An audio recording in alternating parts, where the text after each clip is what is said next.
Assalamualaikum warahmatullahi wabarakatuh. Senang sekali kali ini kita sudah berada di Tumbas Ketan dengan ownernya yaitu Mas Ifur dan Mbak Anis. Sebenarnya kami ingin mengucapkan terima kasih atas kesediaan waktu dan tempat kepada Mas Ifur dan Mbak Anis. Dan kami ingin memperkenalkan diri terlebih dahulu. Perkenalkan, kami dari mahasiswa Sekolah Tinggi Ilmu Administrasi Pembangunan Jember, program studi Ilmu Administrasi Bisnis dari semester 3. Nah, kali ini kami ingin sharing sedikit materi mengenai kewirausahaan untuk memenuhi tugas KOTS, yaitu kuliah on the spot mata kuliah kewirausahaan dari dosen kami. Nah, untuk materi kewirausahaan ini kami akan menjelaskan sedikit mengenai jenis-jenis kewirausahaan, fungsi-fungsi kewirausahaan, dan juga manfaat kewirausahaan. Dalam strategi 2017, jenis-jenis kewirausahaan dibagi menjadi 4, yaitu partner entrepreneur, home-based new ventures, family, dan corepreneur. Yang pertama, part-time entrepreneur.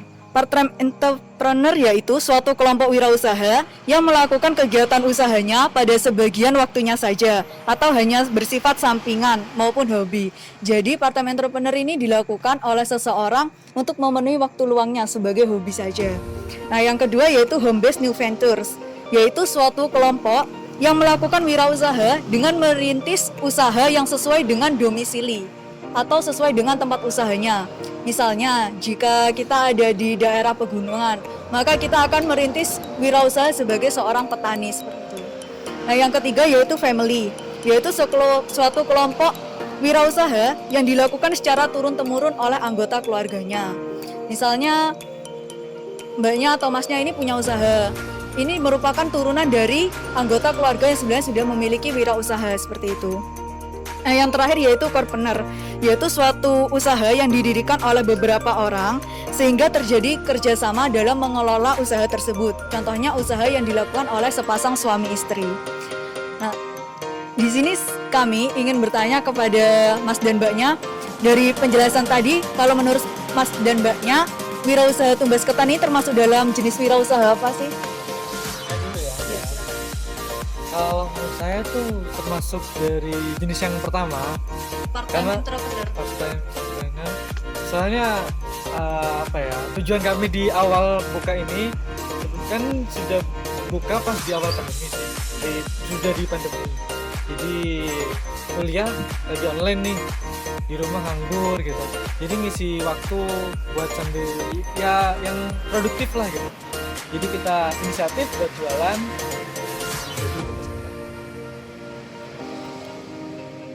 Kalau ini kan dilakukan saat pandemi ya, misalnya nanti saat pandemi sudah berakhir, apakah menurut Mas dan Mbaknya usaha yang Mas dan Mbaknya lakukan ini akan mengganggu aktivitas kuliah juga?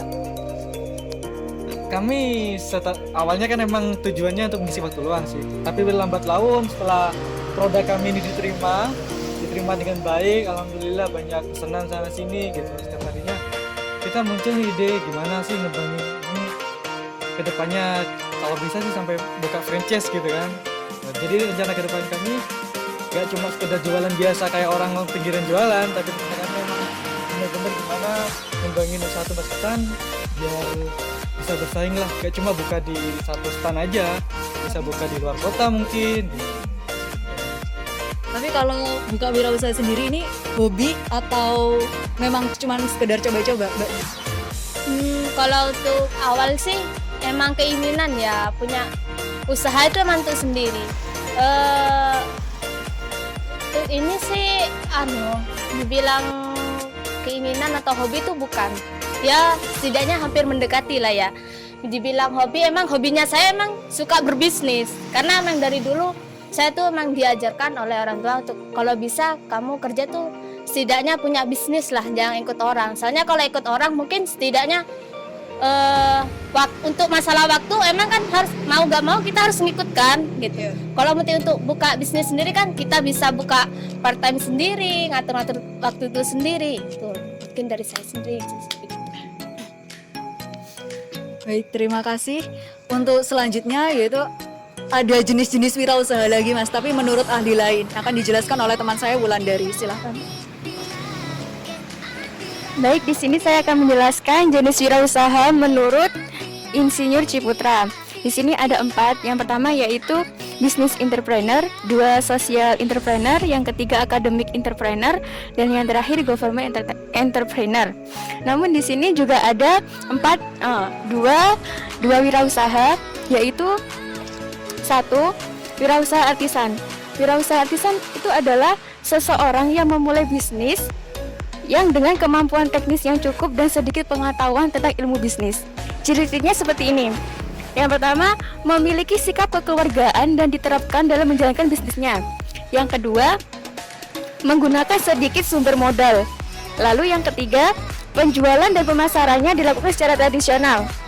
Nah, di sini ada juga yang jenis kedua, wirausaha opportunities, yaitu wirausaha yang cenderung memiliki sikap negatif. Ia akan cenderung mengambil kesempatan ketika rekan kerjanya mengalami masalah. Nah, di sini saya ingin bertanya kepada masnya sama mbaknya. Dalam usaha mas sama mbaknya ini, penjualan dan pemesanannya dilakukan dengan cara atau metode seperti apa? Secara tradisional atau online atau bagaimana? Siapa dulu? Silakan. Kalau Tumbas Ketan ini, kalau mau cerita dari awal ya, seperti ceritakan mbaknya tadi, itu kita fokusnya di open PO sih, jadi lewat order WA. Jadi kalau ada pesanan baru kita buatkan gitu, satu harinya. Kemudian berkembang, kita bisa berani buka di sini. Sudah bisa take away seperti biasa ya, seperti tradisional gitu ya. Setelah itu didaftarkanlah ke Gojek, Grab. Jadi di samping yang manual gitu, yang langsung diambil itu di tempat, kita juga ada pesan antar. Kalau tanya omset nih, yang paling banyak itu omset dari penjualan secara online atau offline? Offline. Jadi lebih banyak orang yang beli secara langsung ke sini. Iya. Kalau di awal sih lebih banyak karena kan emang Ya, kita emang masih awalnya belum, iya lebih banyak online. Saya kan dibilang online teman-teman sekitar aja, teman-teman kayak kampus, cuma ya mungkin sekedar sama saudara-saudara yang tahu dari grup-grup WA gitu kan juga bisa juga. Tuh sekarang ini ya lebih banyak ke offline sih, offline. Merambat ke orang dari Gebang aja sudah tahu. Iya, sudah tahu. Oke, yang ketiga yaitu materi yang akan disampaikan oleh Mbak Ovi mengenai fungsi-fungsi kewirausahaan. Silakan. Selain tadi dari jenis-jenis kewirausahaan juga ada fungsi kewirausahaan. Di sini fungsi kewirausahaan ada 7. Yang pertama, menciptakan keputusan yang penting serta berani mengambil resiko dalam terhadap tujuan usaha ini. Yang kedua, menciptakan suatu bidang usaha yang baru. Yang ketiga, mampu mengenali lingkungan sekitar sehingga bisa menciptakan suatu peluang usaha. Yang keempat, menjaga lingkungan agar tidak merugikan masyarakat. Yang kelima, memproduksi dan memasarkan barang yang akan membuat pelanggan puas. Yang keenam, menciptakan suatu terobosan baru yang menarik minat masyarakat. Dan fungsi yang terakhir, mempertanggungjawab terhadap lingkungan di tempat membuat usaha. Dari penjelasan saya tersebut, pertanyaan saya, seberapa berfungsikah ilmu kewirausahaan dalam menjalankan usaha Tumbas Ketan ini, Mas? Sebelumnya mungkin masnya atau mbaknya sebelum mendirikan usaha ini apa sempat mempelajari mengenai kewirausahaan itu sendiri, dan mungkin kalau sempat apakah seberfungsi itu sih ilmu kewirausahaan itu atau enggak langsung aja buka? Kalau dibilang kita belajar dulu sebelum terjun itu kayaknya enggak sih. Kita sama sekali enggak punya latar belakang bisnis yang bener-bener bisnis ya, bukan cuma jualan kayak biasanya gitu. Kita emang nggak punya latar belakang itu. Jadi, tapi kalau menurut saya, kalau masalah ilmu kewirausahaan itu penting banget sih. Yang pertama itu pastinya bagaimana sih kita buat produk yang bisa dilirik orang gitu kan. Beda produk yang dijual sama orang yang sekedar menjual gitu ya, sama yang dikemas demikian rupa gitu kan beda. Itu pastinya diajarkan di kewirausahaan. juga masalah manajemen keuangan itu sangat penting sih. Banyak wirausahawan yang pemula gitu. Teman saya aja contohnya ada, dia bagus sih dalam membuat produknya gitu ya. Gimana packagingnya bagus, tapi di lain sisi di manajemen keuangannya dia kurang, jadi gagal lah gitu. Jadi usahanya nggak bisa berkembang cepat. Bilang usaha itu apa ya, satu yang kita mau jual itu nggak butuh mewah sih, awalnya tuh emang nggak butuh mewah. Pokoknya yang terpenting itu sih lebih banyak diminati orang sih itu. Seperti kayak ini kan, ketan ini memang apa sih, tradisional kan ya. Dengan gimana itu apa yang kita jual ini dengan tradisional ini, setidaknya kita tuh harus bikin sesuatu yang agak lebih menarik lah, yaitu dengan inovasinya itu lebih menarik. Jadi orang tuh, loh, ada sih ketannya tuh yang warna-warni, setahunya kan masih kayak bubuk yang inilah yang itu. Ya itu dari situ mungkin bisa dibilang lebih apa ya, bikin orang itu menarik lah, bikin greget ya.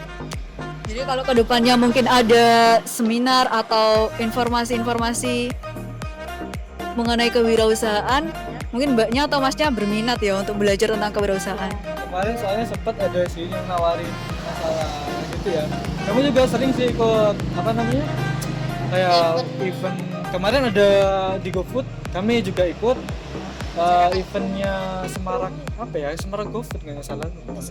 Itu online, kami juga ikut. Ternyata banyak sih yang kami belum tahu gitu. Misalkan bagaimana cara promosi yang baik gitu ya, promosi di IG, memaksimalkan promosi, dan ya harga gimana caranya gitu.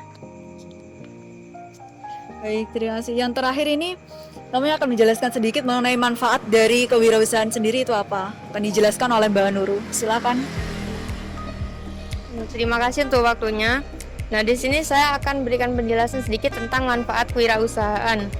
Di mana perlu kita ketahui secara lebih lanjut jika suatu negara dikatakan sebagai negara yang hebat apabila negara tersebut mempunyai pengusaha atau entrepreneur setidaknya 2% dari total jumlah penduduk yang berada di negara tersebut. Maka dari itu, setiap orang atau siapa saja harus dijejali mengenai beragam manfaat yang didapatkan dari kewirausahaan yang bisa ikut membantu perekonomian masyarakat setempat bahkan negara itu sendiri. Nah, menurut Zimmerer, beberapa manfaat dalam kewirausahaan diantaranya sebagai berikut. Yang pertama, memberikan peluang untuk melakukan suatu perubahan. Kayak misalkan yang dijalani sama mas mbaknya sekarang ini ya. Awalnya kan aktivitasnya cuma kuliah aja. Nah, terus setelah memberanikan diri untuk membuka wirausaha jual tumbas ketan ini, jadi kan memiliki ilmu dan berani untuk membuka wirausaha padahal sebelumnya sudah ada pengalaman apa ini emang usaha pertama kali? Kalau dari saya itu ini baru pertama kali buat saya. Kalau yang pas benar-benar dijalanin sih gitu.